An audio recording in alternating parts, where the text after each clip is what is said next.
अब मेरा घर इतना था कि अगर मैं खड़ा रहूं तो फैन मेरे सर पे लगे। आज हमारे एक घर में 11 वॉशरूम। कुछ पाने की हो आस आस, कोई अरमा हो जो खास खास आशाएं,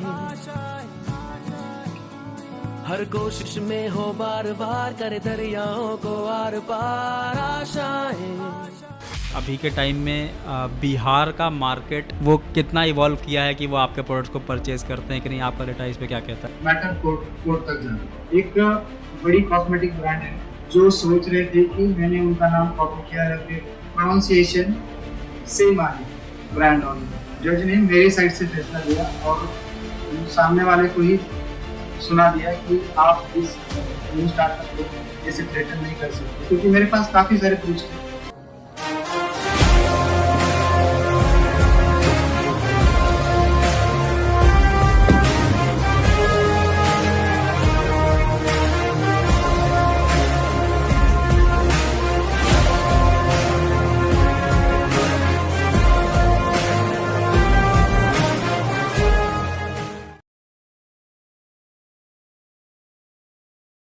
hello and welcome to another episode of inspire talks. आज के इस एपिसोड में जो गेस्ट हमारे साथ हैं, उन्होंने खुद का एक अपना क्लोथिंग ब्रांड स्टार्ट किया है और इस पूरे पॉडकास्ट में उन्होंने शेयर किया है अपना जर्नी, किस तरीके से उन्होंने इस ब्रांड को स्टार्ट किया है, क्या क्या उनको डिफिकल्टीज आई है, किस तरीके से उन्होंने अपने ब्रांड को मार्केट किया है। ये सारा कुछ उन्होंने इन डेप्थ तरीके से शेयर किया है। ऑफकोर्स अगर आप एक फाउंडर है, एंटरप्रेन्योर है या बनने की इच्छा रखते हैं तो ये पॉडकास्ट आपकी लाइफ में काफ़ी ज़्यादा वैल्यू ऐड करने वाला है। So without wasting your time let's start the podcast. तो Rahul ji, welcome to the podcast. मैंने अपने अभी इस वीडियो में इंट्रो दिया कि लाइक आपने जिस तरीके से अपना क्लोथिंग ब्रांड स्टार्ट किया है, जो आपका जर्नी रहा है अभी तक का।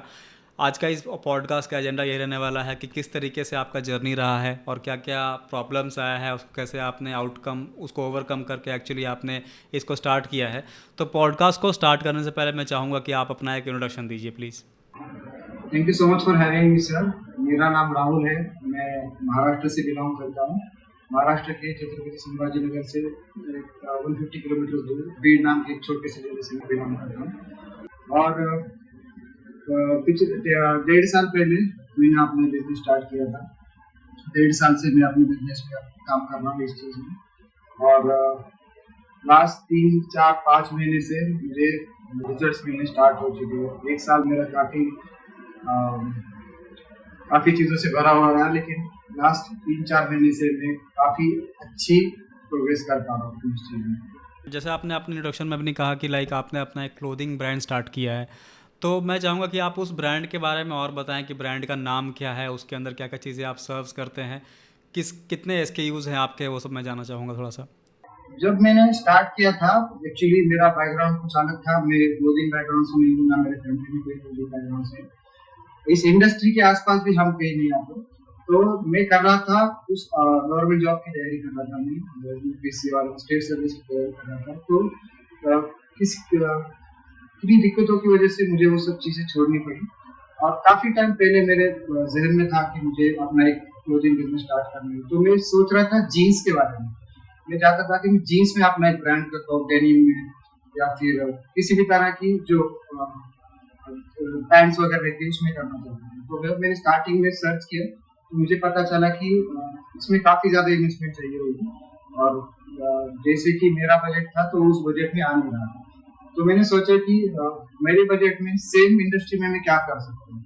तो उस रिगार्डिंग मैंने थोड़ा बहुत सर्च किया, तो मुझे ये सब चीज़ें पता चली, जैसे कि टी शर्ट्स है, शर्ट्स है, जैकेट्स है। तो मैंने स्टार्टिंग इन चीज़ों से की। मैंने स्टार्टिंग जब की थी, आप बिलीव नहीं करेंगे, मेरे पास सिर्फ दो कलर की टी शर्ट्स थी। नवंबर 2023 में मैंने लॉन्च किया था, 17 नवंबर। मेरी दीदी और जीजा जी के हाथ से मैंने लॉन्च किया था, और उसके बाद से आज तक मैंने कम से कम 37 प्रोडक्ट्स लॉन्च किए अपनी वेबसाइट पे। और सिर्फ 1.5 साल लगा मुझे ये सब चीज़ें करने में, अचीव करने में। लेकिन सोचा नहीं था फर्स्ट टाइम इतना।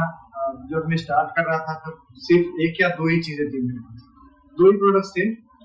टी शर्ट्स में ही 2 ही प्रोडक्ट्स थे, एक रेगुलर टी शर्ट, एक ओवर साइज टी शर्ट, और उसमें भी बस 2 ही कलर।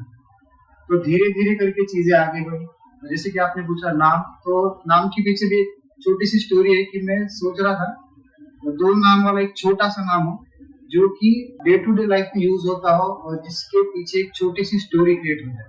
जैसे कि उस डेली लाइफ में यूज करते हैं, व्हाइट कलर है, व्हाइट बैकग्राउंड है, व्हाइट चीज है। तो मैं सोच रहा था कि जो नंबर, मुझे एक नंबर चाहिए था, तो नंबर मैंने सोचा पहले व्हाइट 7 रखता हूँ या फिर व्हाइट 8 रखता हूँ। तो वो कहीं मैच नहीं हो पा रहा था, चीजें वो मैच नहीं हो पा रही थी।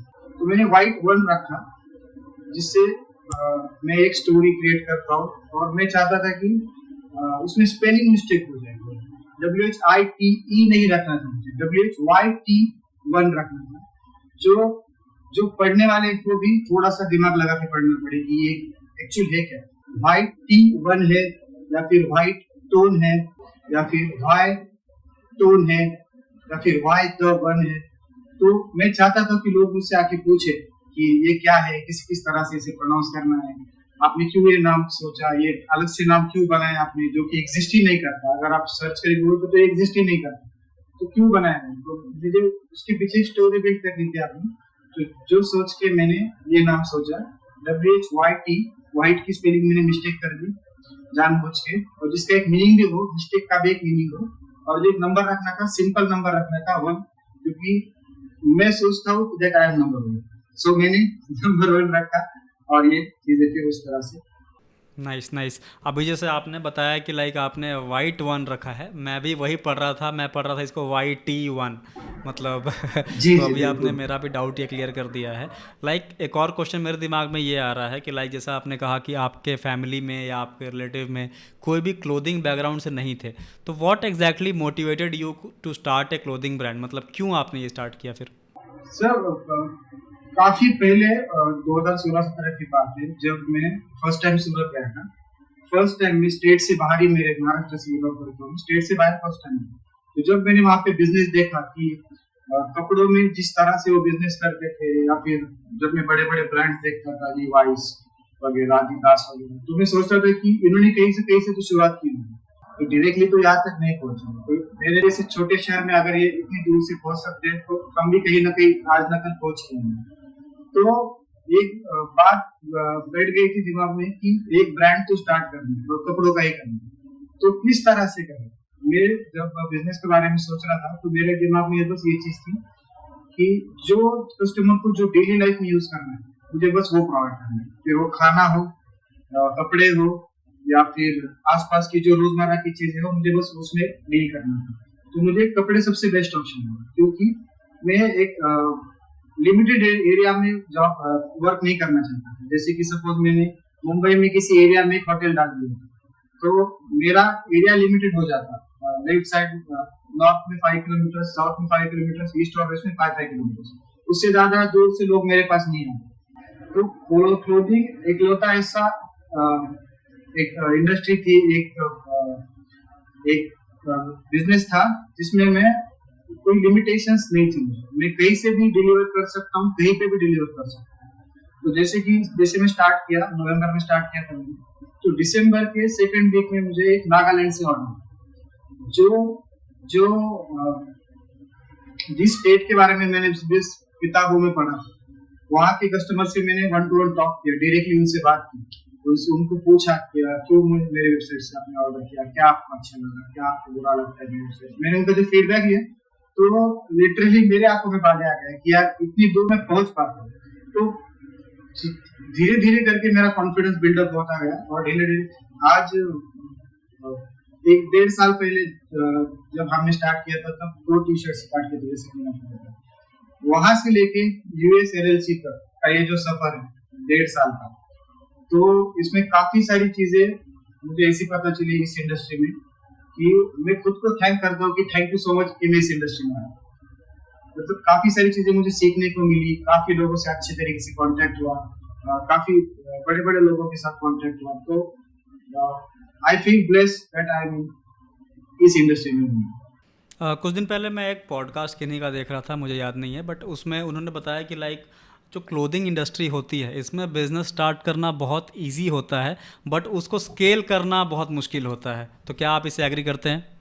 जी ये अगर आप देखें ना, इंस्टाग्राम पे जब अभी मैं इस फील्ड में हूँ, तो उस फील्ड के रिगार्डिंग मुझे इंस्टाग्राम रील भेजता है, तो मैंने एक रील देखी, उसमें 1.5 मिलियन लाइक्स थे उसमें, और मिनिमम 10 मिलियन से ज्यादा व्यूज थे उसमें। उसमें कहा गया था कि 10,000 में अपना क्लोथिंग बिजनेस स्टार्ट करें, अपना ब्रांड स्टार्ट करें। और उन्होंने ऐसी टेंटेटिव बता दिया कि आप एक मैन्युफैक्चरर ढूंढे, उसके बाद आप उनसे 5,000 के कपड़े ले, ये मशीन ले और उसके बाद प्रिंट करें, ये करें, वो करें। तो जो उसके पीछे जो चीजें वो कोई नहीं पता।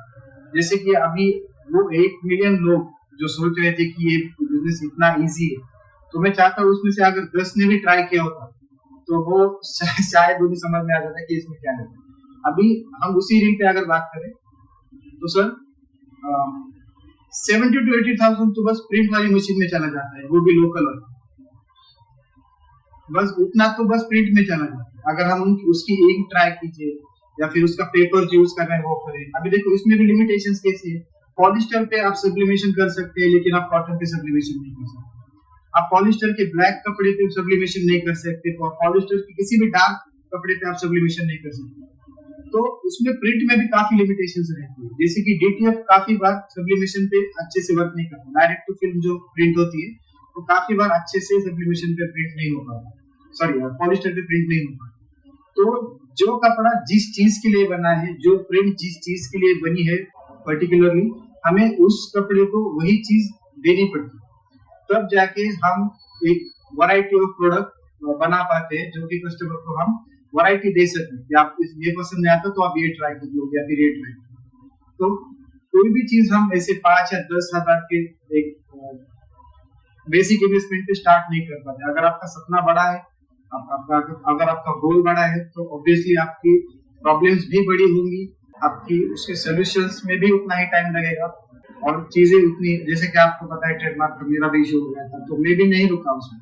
प्रॉब्लम्स होती है, प्रॉब्लम्स चलती आएंगी, लेकिन उसका सोल्यूशन ये नहीं होगा कि 10,000 में अपने स्टार्ट कीजिए, अगर हो गया लॉस तो 10,000 का ही होगा, उसमें क्या होगा।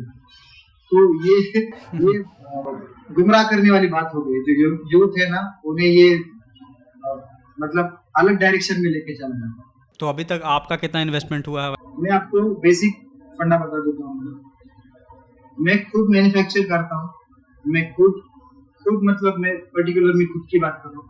मैं खुद जाके कपड़ा डिसाइड करता हूँ कि मुझे क्या कपड़ा रॉ मटेरियल जो होता है कितना जीएसएम, जी कितना जीएसएम चाहिए, क्या चाहिए, ये खुद मैं डिसाइड करता हूँ। उसका जो प्रिंट होगा, व्हाइट कलर पे क्या प्रिंट होगा, ब्लैक कलर पे क्या प्रिंट होगा, या फिर कौन से टारगेट ऑडियंस है मेरी, अगर जेंसी है तो उसमें क्या प्रिंट करना है, अगर मिलेनियल है तो उसमें क्या प्रिंट करना है, ये खुद मैं डिसाइड करता हूँ। तो मैंने एक कभी इतना स्पेसिफिक कैलकुलेट नहीं किया, लेकिन एक टेंटेटिव में आपको बता देता हूँ। जैसे कि अभी मशीन्स का ही अगर आप लेंगे तो 5 लाख के आसपास मशीन में चले गए। उसके बाद जो प्रिंट की जो विनाइल होती है, सपोज आप विनाइल प्रिंट ले लें, फिर सब्लिमेशन ले लिया, फिर डीटीएफ ले लिया, तो उसमें 2.5 से 3 आप पकड़ के चले। और उसके बाद आता है रॉ मटेरियल, जो कि मैं चेंज करते आ रहा हूँ बार बार। मैंने स्टार्टिंग पॉलिस्टर लिया था, बाद में कॉटन में शिफ्ट हुआ, बाद में कॉटन में टेरी कॉटन में शिफ्ट हुआ, फिर पीक्यू कॉटन में चला गया। अभी मैं उससे आगे जाने की सोच रहा हूँ, मैं थाईलैंड से वगैरह कॉटन मंगवाने की सोच रहा हूँ। मतलब मैं बॉर्डर्स भी क्रॉस करने की सोच रहा हूँ अभी फिलहाल। तो मैं एग्जैक्टली आपको नहीं बता पाऊंगा कि इन्वेस्टमेंट कितनी चाहिए, लेकिन बेसिक रिक्वायरमेंट अगर आपको चाहिए होगी तो मिनिमम 5 लाख आपको चाहिए होगा, ताकि आपको लिमिटेशंस ना आए। अगर कस्टमर आपसे आके कुछ पूछे या फिर आप कोई डिजाइन आपको अच्छी लगे और आपको वो देनी है प्रिंट, तो आप खुद को लिमिट ना कर पाए कि नहीं ये मैं नहीं कर सकता, ये शायद इस चीज में नहीं कवर अप होगा। तो 5 लाख के आसपास तो चाहिए ही चाहिए। ओके, तो अभी तक मैंने जाना कि लाइक आप सूरत गए थे, आपने वहाँ पे देखा, चीज़ों को समझा, उसके बाद आप मोटिवेट हुए कि लाइक आप खुद का एक क्लोथिंग ब्रांड स्टार्ट करें, ये मैं समझ गया। लेकिन मुझे लगता है कि कहीं ना कहीं जब आप एक बार आपने मैन्युफैक्चरिंग को आपने सेटअप कर लिया, आपको लगा कि चलो मैं ये कर लेता हूँ, दूसरा सबसे बड़ा जो चैलेंज आता है वो होता है मार्केटिंग का। उसको कैसे आपने ठीक किया अपना, कैसे आपने किया मार्केटिंग स्टार्ट करा? जी, ये मैं आपको बता दूं, ये जो बिजनेस है ना, इसमें हर स्टेप पे ना आपको एज अ कस्टमर ट्रीट करने वाले लोग मिलेंगे। मतलब आप एक बिजनेस सेट कर रहे हो, लेकिन आप किसी और के कस्टमर हो जाओगे। जैसे कि अगर मैं ऑनलाइन आना चाहता हूँ तो मुझे वेबसाइट चाहिए, तो मैं डेवलपर का कस्टमर हो जाऊंगा। अगर मुझे मार्केटिंग करनी है तो मैं डिजिटल मार्केटिंग मीडिया कंपनी का कस्टमर हो जाऊंगा। अगर मुझे गूगल पे मार्केटिंग करनी है तो मैं गूगल को पे करना पड़ेगा। मेटा पे मार्केटिंग के लिए मुझे मेटा को पे करना पड़ेगा। तो हर हर स्टेप में हम किसी न किसी के कस्टमर बन गए, हर स्टेप। तो मैंने जब पहली बार सोचा था कि मुझे मेटा पे मार्केटिंग करनी है, एडवर्टाइजमेंट करना है, ये कैंपेन लॉन्च करना है, तो मैंने फर्स्ट टाइम एक इंदौर बेस्ड एक कंपनी उन्हें हायर किया। 5,000 रुपीज का हमारा एग्रीमेंट हुआ कि आप इतना पे करेंगे और ये हो जाएगा। तो वो फेक निकला। मैंने उन्हें 5,000 पे किए और उन्होंने बाद में कॉल नहीं उठाया, ना रिसीव की, कुछ नहीं। मैंने बार बार कॉल किया क्योंकि 5,000 सुनने में एक छोटी अमाउंट लगती है, लेकिन वो मेरे लिए काफी बड़ी अमाउंट थी क्योंकि मैं इनिशियल स्टेजेस में था और ये मेरी कॉन्फिडेंस को हिट कर रही थी चीजें कि मैं इतने इनिशियल स्टेजेस पे इतना बड़ा सपना लेके ऐसी कंपनी को पहचान नहीं सकता। तो मतलब ये मुझे कहीं ना कहीं हिट कर रही थी। तो उसके बाद मुझे एक चीज पता चली कि अगर मुझे कुछ करना है तो मुझे खुद ही सीखना होगा। अगर मैं किसी चीज में बेहतर होना चाहता हूँ तो मैं खुद ही सीखना होगा। तो उसके बाद मैंने मेटा का कोर्स किया, डिजिटल मार्केटिंग का कोर्स किया और अभी फिलहाल मेटा की पूरी एडवर्टाइजमेंट मैं खुद करता हूँ, कैंपेन में खुद लॉन्च करता हूँ, अवेयरनेस से लेके सेल्स तक पूरा जो एक कैंपेन का जो चेन होता है वो मैं खुद क्रिएट करता हूँ। उसके बाद गूगल पे और यूट्यूब पे भी मैं खुद ही एडवर्टाइजमेंट करता हूँ। मैंने अभी गूगल और यूट्यूब उतना फोकस नहीं किया है क्योंकि मेटा पे मेरा अच्छा खासा रेवेन्यू जनरेट हो जाता है। तो फिलहाल जो मेरी रिक्वायरमेंट्स है मैं वो करता हूँ। और मार्केटिंग की दूसरी चीज एक मैं आपको बताना चाहता हूँ कि जैसे कि आपने सोचा कि कहा कि मार्केटिंग में जैसे कि मेटा अगर हम पकड़े तो मेटा के थ्रू हम फर्स्ट कस्टमर तक पहुंच सकते हैं। जैसे कि अगर मुझे आप मेरे टारगेट ऑडियंस तो मैं आप तक फर्स्ट टाइम तो पहुंच सकता हूँ। ठीक है, आपने मुझसे एक बार परचेज कर लिया, पर हम उसे बिजनेस नहीं कर पाते। अगर आप मेरे पास रिपीट नहीं होते, कस्टमर अगर रिपीट नहीं होता है मेरे पास, तो हम उसे बिजनेस नहीं कर पाते। तो मेटा बस हमें अलाउ करता है किसी कस्टमर के पास एक बार पहुंचने, हम उसे बार बार रीच आउट नहीं कर पाते। तो उसके लिए जो बिजनेस एपीआईज रहते हैं वो भी मैंने खुद ही सेटअप किया, मेटा के थ्रू ही होता है। लेकिन मैं पर्टिकुलर हर एक कस्टमर को, अभी मेरे पास 4 से 5,000 कस्टमर की लिस्ट है, तो अगर मुझे उन्हें टारगेट करना हो तो मुझे मेटा पे जाने की जरूरत नहीं। मैं पर्सनली उन्हें टेक्स्ट करके या फिर एपीआई के द्वारा उन्हें टारगेट कर सकता हूँ। जैसे कि अगर मैं आपको टारगेट करना चाहता हूँ तो मैं आपको डायरेक्टली मैसेज कर सकता हूँ, हेलो सर, ये ईद का ये ऑफर है, आपके ये रामनवमी का ये ऑफर है या फिर दिवाली का ये ऑफर है। तो मैं आपको स्पेसिफिक टारगेट कर सकता हूँ अभी जो मैंने सीखा है। ओके तो इस आंसर से मुझे ये समझ में आया कि लाइक एक प्योर फाउंडर मेंटालिटी आपके अंदर था कि लाइक आपने एक एजेंसी टाई अप किया जो फेक निकला, आपका 5,000 रुपये बर्बाद हो गया। फिर आपने एक फिगर आउट किया कि किस तरीके से आप खुद से चीज़ों को सीख सकते हैं। तो मैं जानना चाहूँगा कि लाइक आपने कहाँ से ये कोर्स किया? आपने बोला कि मेटा के ऊपर हमने कोर्स किया, कैसे, कहाँ से किया आपने ये कोर्स? जी सर, मेटा यूट्यूब पे मैं हर चीज के बारे में स्पेसिफिक उस चीज के बारे में सर्च करता था, उसके नोट्स निकालता था। मैं एक पेड कोर्स अफोर्ड नहीं कर पाता था जब मैं स्टार्टिंग में कुछ शुरू किया, और मुझे एक छोटा सा पर्सनल डाउट भी था कि शायद मैं नहीं कर पाऊँ अगर मैं पेड सर्विस ले लेता हूँ, किसी से पेड कोर्स ले लेता हूँ और मैं 3rd या 4th लेसन में जाके अगर मुझे पता चलता है कि ये कोडिंग वाला मेरे ऊपर से जा रहा है, मैं नहीं कर पाता, तो मैंने किसी का कोर्स लिया ही नहीं। मैंने हर चीज यूट्यूब पे स्पेसिफिक उस चीज के बारे में पढ़ा और उसे अप्लाई किया। 100, 200, 300 रुपीज का बजट रखा। थोड़ा बहुत लॉस हुआ मेरा, 1200, 1400 या 1500 रुपये लॉस हुआ होगा मेरा, लेकिन उस लॉस में भी मैंने कम बजट में काफी सारी चीजें सीखी। तो मैं छोटी सी चीज सीखता था, उसे अप्लाई करता था, फिर फेल होता था या फिर पास हो जाता था, फिर दूसरी चीज में डाइवर्ट हो जाता। अभी अगर आप मुझे कहे कि आप मुझे समझाइए कि मेटा कैसे वर्क करता है, तो मैं आपको नहीं समझा पाऊंगा। लेकिन आप अगर ये कहे कि आप अपने बिजनेस में मेटा का कैसे यूज कर सकते हैं, तो मैं आपको स्पेसिफिक लाइन टू लाइन चीजें बता पाऊंगा, क्योंकि मैंने उतना ही सीखा जितना मुझे जरूरत है। मैंने इतना नहीं सीखा कि मैं किसी और को समझा पाऊँ या फिर और को सिखा पाऊँ। बस मुझे जो रिक्वायरमेंट है, मुझे जो मेरी रिक्वायरमेंट कंप्लीट करनी है, मैंने बस उतना ही सीखा। मैंने इतना सीखा कि कैसे कस्टम ऑडियंस बिल्ड करना है, कैसे नए ऑडियंस तक पहुंचना है, कैसे अपनी टारगेट ऑडियंस हिट करनी है, अपनी टारगेट ऑडियंस डिसाइड कैसे करनी है, उसके बाद अपने प्राइसिंग पे कैसे काम करना है। ये मैंने अपने बिजनेस के ऊपर, अपने कपड़े या फिर जो जीएसएम यूज कर रहा हूँ, जो फैब्रिक क्वालिटी में प्रोवाइड कर रहा हूँ, उसके ऊपर मैंने स्टडी करके ये सब चीजें से अभी अगर आपने बोला कि मुझे समझा ये, तो मैं शायद कुछ भी ना बता। दैट्स नाइस क्योंकि दोनों डिफरेंट चीज़ है। लाइक खुद के बिजनेस में इम्प्लीमेंट करना किसी चीज़ को सीख के वो अलग होता है, और ऑफ कोर्स कुछ चीज़ सीख के किसी और को सिखाना that's a different skill set. तो ऑफ कोर्स वो सबकी बस की बात नहीं होती है, लेकिन एट द एंड मैटर ये करता है एज ए फाउंडर की लाइक आप क्या चीज़ें सीख के खुद में इम्प्लीमेंट कर रहे हैं, खुद के बिजनेस में इम्प्लीमेंट कर रहे हैं। And this thing shows exactly कि लाइक अगर कल हो के कोई भी प्रॉब्लम आपके बिजनेस में आता है तो you will stand for it, क्योंकि आपके अंदर वो चीज़ है कि नहीं मुझे खुद से इसको फिगर आउट करना है कि चीज़ें कैसे और बेहतर हो सकती है। That's nice. जैसे आपने स्टार्टिंग में कहा था कि लाइक आप गवर्नमेंट एग्ज़ाम्स की तैयारी कर रहे थे और उसके बाद आपने ये ब्रांड को स्टार्ट किया, तो उस बीच में आई थिंक पेरेंट्स का रिएक्शन आपका क्या था कि लाइक उनकी तरफ से सपोर्ट था ये करने के लिए कि नहीं था? थोड़ी सी कॉम्प्लिकेटेड चीज़ है। देखिए, जब मैं शायद I lost my parents when I was 8 or 9 years old, okay. And जो मेरे मैटरनल अंकल ने मुझे संभाला है, उन्होंने मुझे जो प्यार दिया है, मुझे कभी उन चीज़ों की कमी महसूस ही नहीं होती। टू बी ऑनेस्ट सर, मुझे कभी उन लोगों की या चीज़ों की कभी कमी महसूस ही नहीं। मैंने बस उन्हें दीवार पे टंगा हुआ देखा। उसके अलावा मुझे ना कुछ याद है, ना मैं उनकी लाइक्स जानता हूँ, ना डिसलाइक्स जानता हूँ। मतलब जो स्टोरीज मैंने इनसे सुनी है बस वही मुझे पता है। मेरी खुद की कुछ उसमें इन्वॉल्वमेंट है ही नहीं। तो जैसे कि आपने कहा कि पेरेंट्स ने कितना सपोर्ट किया, तो मैटरनल अंकल तो मैटरनल आंटी मेरे पेरेंट्स है, मेरी एल्डर सिस्टर मेरे पेरेंट है, उनके मेरे अंकल के बच्चे मेरे पेरेंट है। तो सर उसमें सबसे बड़ा हाथ उन्हीं का है। देखिए सर क्या होगा, जब मेरे मैटरनल अंकल मेरे जो मामा है वो 26 में थे, 26-27 ईयर्स के थे, तो उन्होंने एक सपना देखा था। वो पूर्ण देशपांडे का अवार्ड है महाराष्ट्र में जो वो जो उन्होंने जीता था, राइट। तो उनका 2000 पता नहीं कब की बात होगी, तब उन्होंने सपना देखा था कि मुझे बड़े पर्दे पे काम करना, मूवीज में काम करना।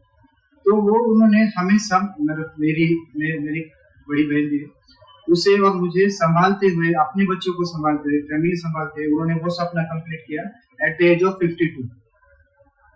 ओके। उसके बाद मतलब मैंने ऐसे लोगों को देख के बड़ा हूँ। उसके बाद जो मेरे मैटरनल अंकल, जो मेरे बड़े मैटरनल दो है मेरे मामा, जो बड़े मामा के जो लड़के हैं दो, शैलेश और रोहित जी, तो उन्होंने सर जब वो 26-27 साल के थे, मतलब जब मैं 10th और 11th में था, तब मेरा घर इतना था कि अगर मैं खड़ा रहूं तो फैन मेरे सर पे लग जाता। मेरी हाइट सबसे ज्यादा है घर में मेरी, तो फैन मेरे सर पे लग जाता था, तो मुझे झुक के चलना पड़ता था। इतना मेरा घर था। और आज उनकी एज 10 साल बढ़ गई और मैं 10-12 साल उसके बाद आप तक 14-15 साल का टाइम लग गया, आप पकड़ लीजिए आप। आज हमारे एक घर में 11 वॉशरूम है।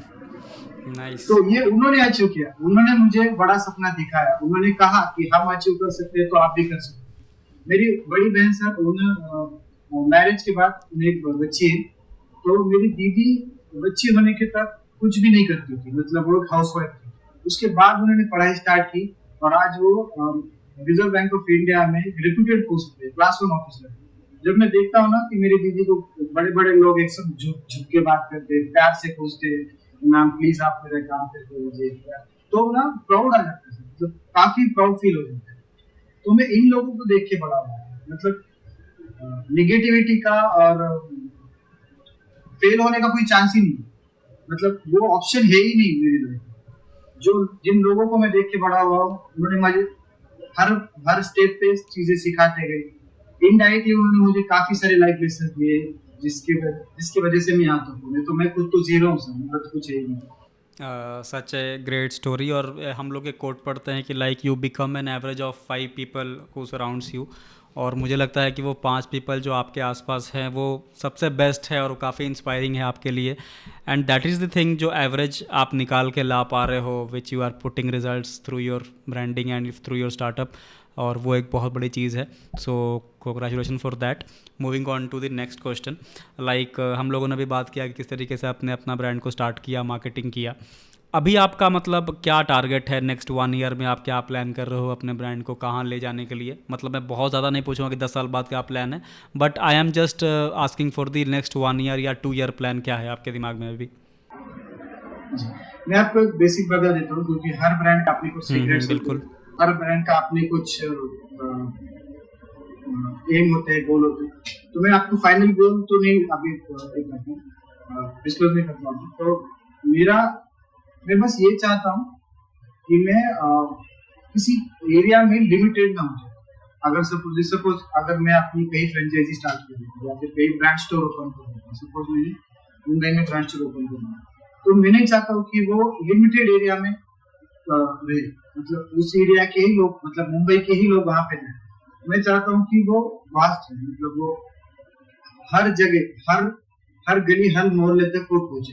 मैं जितने भी अपने फाउंडर फ्रेंड से मिलता हूँ या जिन्हें मैं जानता हूँ जो एंटरप्रेन्योरशिप कर रहे हैं, अपना कोई स्टार्टअप कर रहे हैं, जी तो मैं एक चीज़ उन्हें यही रिकमेंड करता हूँ कि like we as a Indian we have to do something like कि हमारा प्रोडक्ट जो है वो बाहर बिके, तभी बाहर का पैसा अगर इंडिया में बिल्कुल आएगा तो of course that will contribute the बिल्कुल। Country's economy and GDP. ये काफी काफी बड़ी बात होगी मेरे लिए कि मैं अगर मेरी इंडिया में जीडीपी को थोड़ा एक 0.0001% में अगर दे पाऊँ तो मेरे लिए काफी बड़ी बात है। एज ए इंडियन हम सभी का यही रोल होना चाहिए कि लाइक एग्जांपल के लिए मान लीजिए अगर मैं पॉडकास्ट कर रहा हूँ तो मेरा भी यही प्लान होना चाहिए किस तरीके से मैं बाहर के गेस्ट को लेके आऊँ या बाहर के व्यूअर्स को अट्रैक्ट करूँ हमारे पॉडकास्ट को देखने के लिए, वो मैं कैसे कर सकता हूँ, ये प्लान होना चाहिए ताकि एट द एंड हम यही कोशिश करें। अगर हमारा पैसा ही आपस में घूमते रहेगा तो वो बहुत दूर तक नहीं जा पाएगा, लेकिन ऑफकोर्स अगर हम बाहर से कुछ पैसा कंट्री के अंदर लेके आते हैं तो इससे बढ़िया कोई बात ही नहीं हो सकती है।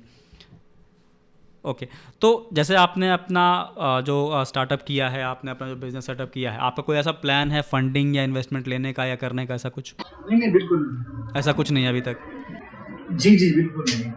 मैं बिल्कुल नहीं चाहता कि मेरे बिजनेस में कोई और एंटर करे या फिर मेरे आइडियाज पे कोई और वर्क करे या फिर मुझे कोई सजेशन दे या फिर मुझे मनी ऑफर करे या फिर, मतलब मैं उस डायरेक्शन में बहना ही नहीं चाहता। मैं हर एक चीज, मतलब मैं टाइम लेना चाहता हूँ, मुझे नहीं ग्रो करना एकदम फास्टली रैपिडली ग्रो नहीं करना मुझे। 5 साल में मुझे सब कुछ नहीं करना।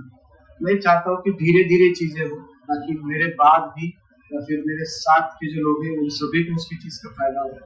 और फंडिंग में क्या है सर कि जो फंड करने वाले लोग होते हैं वो आपसे काफी ज्यादा बेहतर होते हैं, तो जब वो आपकी चीजों में फंडिंग करते हैं तो उसमें आप एक नए लोगों का इंटरफेरेंस स्टार्ट होगी। तो मैंने काफी चीजें सीख कर, काफी बार गिर कर खड़े होकर ये चीज सेटअप करने की कोशिश की। तो मैं बिल्कुल नहीं चाहूंगा कि मेरे इस चीज में कोई और इंटरफेयर, बिल्कुल भी नहीं। ओके तो जैसा आपका जो मतलब क्लोथिंग ब्रांड है, आप मतलब अभी किस किस स्टेट्स में बेच रहे हो, लाइक कहाँ कहाँ से आपका ऑर्डर ज़्यादा आ रहा है? तो अभी फिलहाल किस स्टेट में, मतलब हर एक स्टेट में बेच रहा हूँ। किस स्टेट में मैं नहीं पहुंच पा रहा हूँ मैं आपको बता दूं। मैं अंडमान निकोबार तक नहीं पहुंच पा रहा हूँ। मैं आसाम में कुछ स्पेसिफिक एरिया है वहां पर नहीं पहुंच पा रहा हूँ, और अरुणाचल प्रदेश में एक स्पेसिफिक एरिया है वहां पे मैं नहीं पहुंच पा रहा हूँ। बाकी ऑलमोस्ट हर स्टेट से मुझे अब तक काफी अच्छा रिस्पांस मिला है, काफी अच्छा, गूगल से भी मुझे अच्छा रिस्पांस मिला है काफी। अगर मैं कहीं ज्यादा अगर सेल कर चुका हूँ तो मेरा जो स्टार हीरो प्रोडक्ट है वो है बॉम्बर जैकेट, जो उसका नाम रखा है बॉम्बर जैकेट, जो कि इसी नाम से पहचाना जाता है। तो वो जो मैंने जो ऑडियंस मैंने टारगेट की है उस जैकेट को पर्टिकुलरली, तो वो ज्यादातर नॉर्थ साइड में, तो जम्मू कश्मीर, देहरादून उस साइड में। तो मेरे ज्यादा से ज्यादा जैकेट्स उस साइड में ही जाते हैं, क्योंकि वहां पे लोगों को वो चीजें पसंद आती है कि जैकेट चाहिए फर्स्ट, उसके बाद उसमें क्रिएटिव आर्ट होना चाहिए कुछ, जो कि उनसे जिस चीज से वो रिलेट कर पाए, या फिर जो जैसे कि आपको पता है अभी क्लोथिंग में ऑलमोस्ट सब कुछ शॉप पे चल रहा है, तो मैं उसे शॉप नहीं करूंगा, पर उनसे वो दिखा पाए लोगों को कि दिस इज माय पर्सनैलिटी, तो आप उनकी पर्सनैलिटी को मैच करें, बस इतनी ही। तो ज्यादा से ज्यादा वहां से जो ऑर्डर्स है वो मेनली कॉलेज स्टूडेंट्स के ही है मेनली। तो जैसा मैंने आपका वेबसाइट देखा है तो लाइक मुझे दिखा कि जो मतलब जो हम कहते हैं कि जो जेन जी पैटर्न होता है वो कैटेगरी में आपका जो स्टाइल है, जो आप अपना फिनिशिंग अपने क्लोथ के प्रिंटिंग में लेके आप आ रहे हो, मुझे लगता है कि आप उसी को टारगेट कर रहे हो। अभी आपका लाइक मंथली ऑर्डर्स कितना आता है, कितना आपका मंथली ऑर्डर चल रहा है? मंथली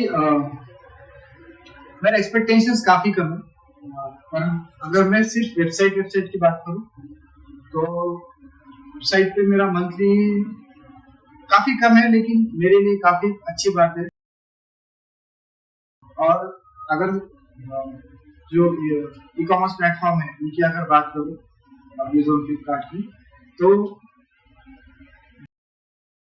ओके, तो मुझे लगता है कि आप टी शर्ट्स आप हर महीने बेच रहे हो। हाँ एग्जैक्टली, ये जो चीजें हैं मैं सारा पर है ना, जब मैंने ब्रांड स्टार्ट किया ना तब भी मुझे इसी नाम से पहचाना गया। मुझे नहीं, हर एक को इसी नाम से पहचाना जाता है कि टी शर्ट ब्रांड, या फिर टी शर्ट एक नाम छप जाता है उसको, राइट। तो टी शर्ट एक ऐसी चीज है जो कि हम हर किसी को टारगेट कर सकते हैं, राइट। इट्स लाइक सॉल्ट, हम हर किसी चीज में मिला सकते हैं, राइट। तो मेनली मेरा फोकस टी शर्ट है ही नहीं। जब मैं कहता हूँ ना प्रोडक्ट्स, तो मैं टी शर्ट के बारे में बात नहीं करता हूँ। जब मैं ब्रांड की बात करता हूँ या फिर जब मैं प्रोडक्ट्स की बात करता हूँ, तो वो जो हाई टिकट प्रोडक्ट रहते हैं जो कि 1500 से ऊपर है, 2000 से ऊपर है, तो वो मोस्टली जैकेट्स होती है, फिर हुडीज होती है, या फिर कैप्स होती है, जो डिफरेंट टाइप ऑफ कैप्स होती है। तो जब मैं जो ज्यादा चीजें बेचता हूँ ऑनलाइन, वो 90% of the time T shirts नहीं, वो या तो हुडीज होती है या फिर जैकेट्स होती है। क्योंकि जैसे कि हमें पता है कि टी शर्ट्स में अभी हर कोई टी शर्ट्स में, हर कोई, आप हर तीसरा चौथा बंदा आपको टी शर्ट्स में डील करता हुआ मिलेगा, या फिर टी शर्ट्स के बारे में ज्ञान देता हुआ मिलेगा। तो जो चीजें मिस आउट हो रही है ना, जो चीजें लोगों को भी चाहिए, वो है हुडीज, जैकेट्स, कैप्स, ट्राउजर्स, ये चीजें, जॉगर्स है। तो मतलब हम ऐसा कह सकते हैं कि लाइक आप अपना प्रोडक्ट्स आप हर महीने सेल करते हो rather than saying T shirts. हाँ ओके, तो मतलब जैसा आपने कहा कि ऐसा बहुत ज़्यादा नंबर नहीं है, बट मुझे लगता है कि as a startup, as a initial phase में भी बेचना हर महीने एक अच्छा नंबर है मेरे हिसाब से। जी, जितना मैं काम करता हूँ, जब रात को 3-3:30 बजते हैं और जब मैं सोचता हूँ ना कि काम तो मैं कर रहा हूँ, रिजल्ट चाहता हूँ कि रिजल्ट थोड़ा अच्छा मिले, थोड़ा बेहतरीन मिले, मतलब एक 10 मिनट वाला थॉट रहता है ना अपने दिमाग में जो लेट नाइट आता है, तो तब मैं सोचता हूँ कि ठीक है, यहाँ तक तो मैं पहुंच गया, अभी आगे। तो मैं सेटिस्फाइड नहीं हो पाता हूँ, शायद ये मेरी कमजोरी है या ताकत है, पता नहीं, लेकिन मैं हर बार उससे आगे जाने की कोशिश करता हूँ कि मैं उतने भी सेटिस्फाइड नहीं रहता। तो लास्ट मंथ जो हमारा फर्स्ट टाइम बात हुआ था like for doing the podcast, और मैंने अपना प्लान बताया कि लाइक मैं मुंबई आने वाला हूँ, मेरा कुछ शूट्स है वहाँ पे जो शेड्यूल था, बट वो नहीं हुआ किसी कारणवश, और हम लोग ये रीशेड्यूल करके अभी ऑनलाइन वर्चुअली कर रहे हैं। तो लाइक उस टाइम पे जैसे मैंने आपको पता होगा कि like I am from Patna, Bihar. तो ये मेरा बस बोलने का रीज़न ये है कि लाइक अभी के टाइम में बिहार का मार्केट एज ए मुंबईकर या एज ए महाराष्ट्रियन, आप किस तरीके से देखते हो कि लाइक आपके क्लोथिंग ब्रांड के लिए जो बिहार यूपी का जो मार्केट है वो कितना इवॉल्व किया है कि वो आपके प्रोडक्ट्स को परचेज करते हैं कि नहीं? आपका डेटा इस पे क्या कहता है? जब भी मैं मार्केटिंग के बारे में सोचता हूँ, किसी भी स्पेसिफिक स्टेट के बारे में, तो ये ना मैं लोगों के बारे में सोचता हूँ, ना कि वहाँ के कल्चर के बारे में। मोस्ट ऑफ या कल्चर या इकोनॉमी या पॉलिटिकल अप एंड डाउन होते हैं, मैं उनके बारे में ज्यादा नहीं सोचता, क्योंकि अभी फिलहाल मैं उस स्टेट तक नहीं पहुंचा हूँ कि मैं उतना स्पेसिफिक जाऊँ। अभी मैं जो सोच रहा हूँ वो मैं टारगेट कर रहा हूँ कॉलेज स्टूडेंट, और कॉलेज मेरी जो प्राइस रेंज है वो थोड़ा सा हायर है नॉर्मली। तो मैं जब टारगेट करता हूँ तो उन सिटीज में ही टारगेट करता हूँ, मेट्रो सिटीज में, जहाँ पे जो मेरी डिजाइन है वो नहीं मिल पाती, मतलब जो डिजाइन मैं प्रोवाइड करता हूँ वो वहाँ पे इजीली अवेलेबल ना हो। तो मैं उस चीज को ज्यादा इम्पोर्टेंस देता हूँ, ना कि स्टेट को लेके कर दो। लेकिन जैसे कि मैंने पिछले लास्ट टाइम कुछ दिनों से सोचा कि देखा है कि एक ऑर्डर आई थी मुझे, शायद 1.5 या 2 महीने पहले, बिहार से, पटना से। तो उस एक बंदे ने एक ही टी शर्ट 15 ऑर्डर किए थे।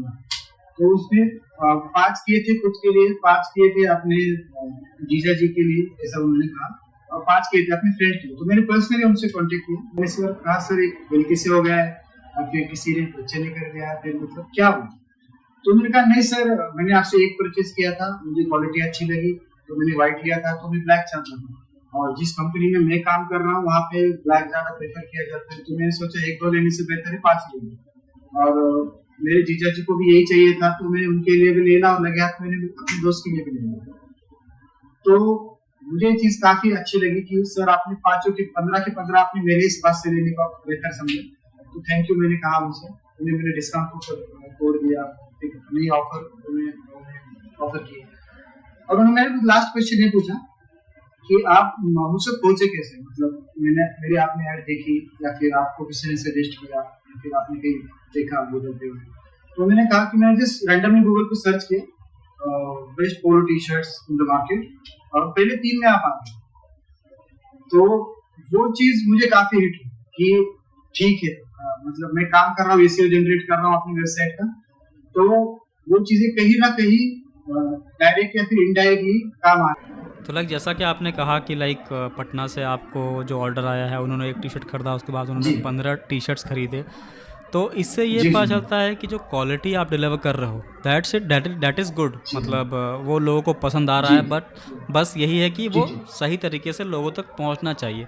एंड आई जी थिंक जी क्योंकि हमारा जो मार्केट है वो यही मार्केट है, और मुझे लगता है कि इस पॉडकास्ट के थ्रू काफ़ी सारे ऐसे व्यूअर्स देख रहे होंगे जो हमारे ही इसी स्टेट के हैं, बिहार यूपी से बिलोंग करते हैं। बिल्कुल तो बिल्कुल मुझे बिल्कुल। लगता है कि अब आपको और भी ऑर्डर्स आने वाले हैं पटना से या और भी और जी भी थैंक आसपास के यू। सिटीज़ से, तो आप उसके लिए रेडी रहिएगा। मूविंग ऑन टू द जी I am always ready to cater. Great. तो moving on to the next question, like हम इसको क्या करते जी हैं कि लाइक हमारा पॉडकास्ट अभी तक ऑलमोस्ट 40-45 मिनट्स का हो चुका है, एंड वी आर जी जी coming up to the end of the podcast. और मुझे ऐसा लगता है कि ओके लाइक जब आप एक स्टार्टअप स्टार्ट करते हैं तो वहाँ पे कई सारे प्रॉब्लम्स आते हैं, और हर दिन कुछ ना कुछ बिल्कुल इश्यूज आते बिल्कुल रहता है, कभी ये हो गया कभी वो हो गया। बिल्कुल तो I would like to know जी। फ्रॉम यू कि लाइक अभी तक आपके बिजनेस में पिछले 1.5 सालों में सबसे बड़ा प्रॉब्लम आपने क्या फेस किया है? अगर हम छोटे मोटे इश्यूज अगर इग्नोर किए कर दे, जैसे कि छोटा मोटा लॉस या फिर छोटा मोटा टाइम गैप अगर हम इग्नोर करते, तो सबसे बड़ा जो इश्यू आया था वो था मैटर कोर्ट तक जाना। अभी मैं किसी चीज का नाम नहीं लेना चाहता या फिर किसी को मैं डिफेम नहीं करना चाहता, वो उनका आइडिया था, उन्होंने जो सोचा वो थी। एक बड़ी कॉस्मेटिक ब्रांड है जो सोच रहे थे कि मैंने उनका नाम कॉपी किया या फिर प्रोनाउंसिएशन सेम आ रही थी ब्रांड और नेम। तो उनकी लीगल एडवाइजर का एक बार मुझे कॉल आया कि आपको ये अमाउंट हमें पे करना पड़ेगा या फिर हम कोर्ट तक जाएंगे, और अगर हम कोर्ट तक गए तो जाहिर सी बात है कि हम जीतेंगे क्योंकि हम बड़े हैं, आपसे पहले आए हैं, इंटरनेशनल लेवल हैं। अगर हम ये चीजें जीत जाते हैं तो आपको उसका दुगना पे करना है। तो 3-4 दिन तो मेरे काफी लो गए, मतलब मैं काफी डरा हुआ भी था और काफी सोच रहा था कि फैमिली को सपोर्ट देने के लिए मैंने ये बिजनेस स्टार्ट किया, फैमिली के लिए मैंने बिजनेस स्टार्ट किया। अगर चीजें फैमिली तक आती है तो मुझे वो मंजूर नहीं था। लेकिन फिर जब मैंने देखा कि मैं बिजनेस में क्यों आया, मैंने क्या सपना देखा, मैं क्या सोच के बिजनेस में आया, तो मुझे वो चीजें छोटी लगी जो भी उनके लीगल एडवाइजर ने मुझे कहा। तो मैंने उनसे कह दिया कि ठीक है, जो भी हम कोर्ट में देखें। तो जब पहली हियरिंग आई कोर्ट की, तो जो एडवोकेट जिन्हें मैंने कहा था कि आप मेरे साइड से लड़ें, तो उन्होंने अच्छे से मुझे रिप्रेजेंट किया ही, क्योंकि वो चाहते थे कि एक और हियरिंग मिले और एक और पेमेंट उनको मेरे तरफ से मिले।